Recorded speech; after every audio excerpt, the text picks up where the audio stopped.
Assalamualaikum warahmatullahi wabarakatuh. Alhamdulillahirabbil alamin wa bihi nasta'inu ala umurid dunya waddin. Wassalatu wassalamu ala sayyidina Muhammadin wa ala alihi wa sahbihi ajma'in, amma ba'd. Kaum muslimin yang dirahmati Allah Subhanahu wa taala, marilah kita memanjatkan syukur kehadirat Allah Subhanahu wa taala dan menyanjungkan sholawat kepada Rasulullah SAW, bahwasanya di masa pandemi corona ini kita masih dalam limpahan nikmat dan rahmat Allah, terutama nikmat iman, Islam dan sehat. Alhamdulillah, malam nanti adalah malam ke-11 di bulan Ramadan tahun ini, memasuki 2 malam yang ke-10 di bulan Ramadan, di mana di dalamnya penuh ampunan Allah Subhanahu wa taala. Untuk itu marilah kita bertaqarrub, beristighfar, memohon ampun dari segala macam dosa-dosa yang telah kita lalui.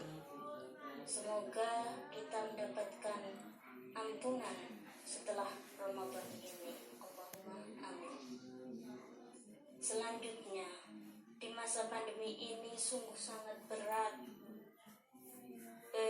terutama bagi masyarakat yang terdampak langsung, baik berat dalam keadaan menjaga kesehatan maupun dalam hal ekonomi dan hal-hal yang terkait dengan efek negatif pandemi ini.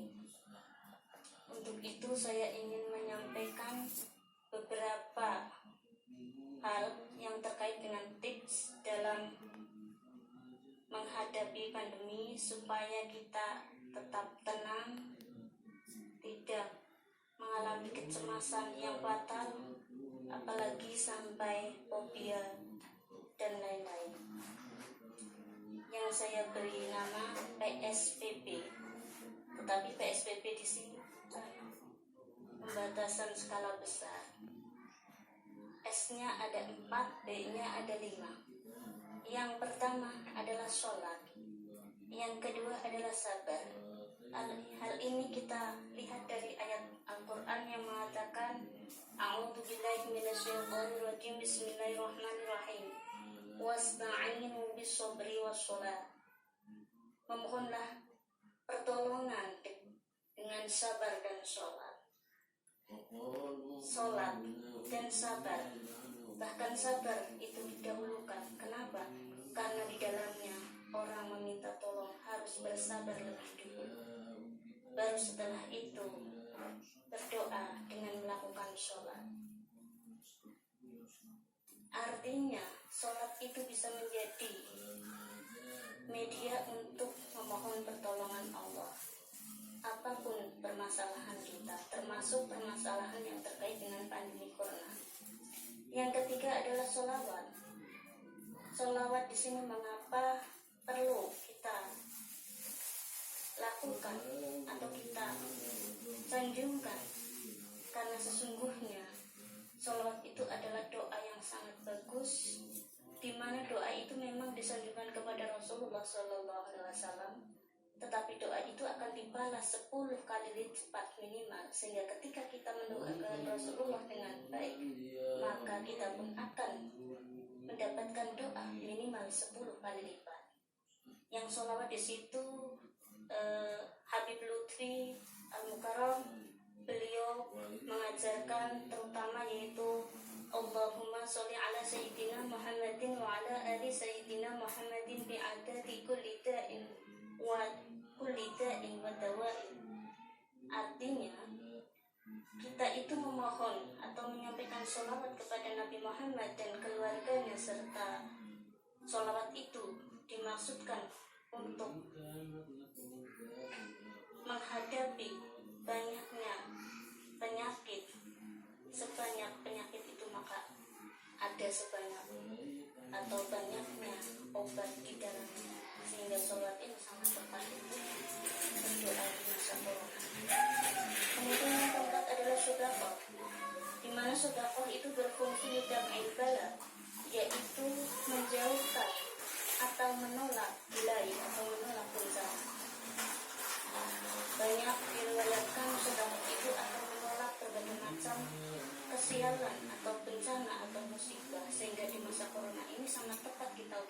sedekah, terutama adalah sedekah kepada orang-orang yang terdampak langsung. Yang kelima adalah B-nya berzikir. Zikir di sini sudah jelas, di sana dikatakan dalam Al-Qur'an, ala bi dzikrillahi tatma'innul qulub. Dengan berzikir kita akan tenang hati kita. Karena apa?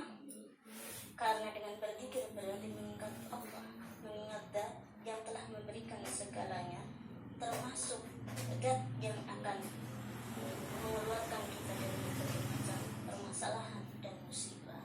Amin. Yang keenam adalah B-nya berusaha atau ikhtiar. Ikhtiar kita terutama di situ dengan berolahraga. Olahraga bagi muslim sebenarnya sudah ada, yaitu sholat tadi. Sholat itu adalah olahraga dan olah jiwa. Jadi olah jiwa raga, bukan hanya olahraga. Tetapi di sini ikhtiar juga bisa makan makanan yang bergizi dan juga yang sehat dan yang halal. Makanya dikatakan di situ adalah halal dan thayyiban. Kemudian di samping itu yang kedelapan adalah berdoa. B-nya dikatakan dalam Al-Qur'an, ud'uni astajib lakum. Berdoalah engkau kepadaku, maka aku akan mengabulkan permohonanmu atau doamu. Jadi kita berdoa semoga di dalam pandemi yang serba sulit ini kita diberikan kemudahan dalam segala hal urusan kita dan dijauhkan dari efek-efek negatif corona. Amin.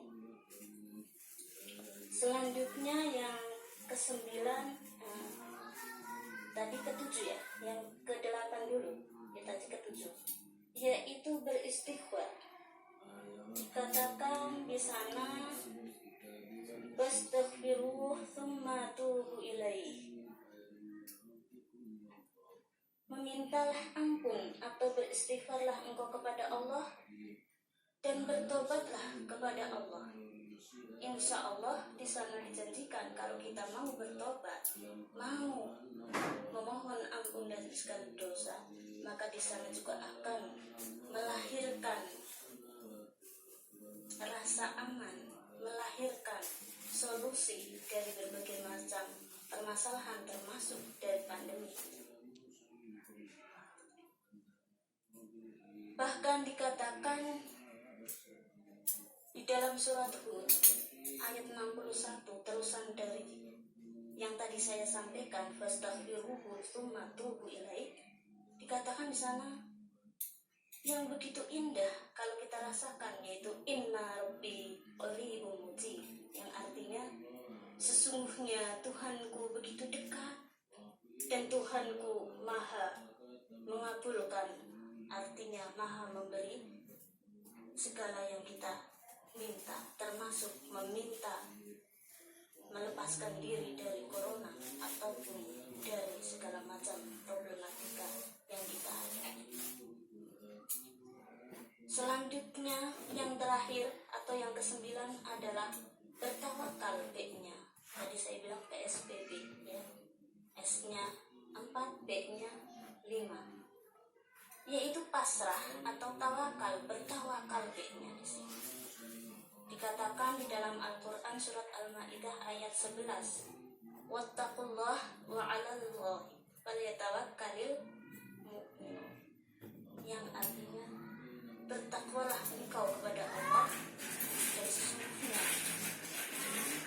yang bertawakal kepada Allah adalah orang-orang yang mukmin. Artinya ketika kita mengaku sebagai orang beriman, maka yang terakhir setelah semua yang kita lakukan tadi ada 8 poin yang saya sampaikan. Yang terakhir adalah tinggal bertawakal, berpasrah diri apa yang akan diberikan kepada Allah untuk kita ketika kita sudah berdoa, berusaha, berikhtiar, dan kemudian pasrah. Demikian yang dapat saya sampaikan. Semoga bermanfaat dan kita semua dihindarkan dari segala macam permasalahan serta dari pandemi corona ini. Senantiasa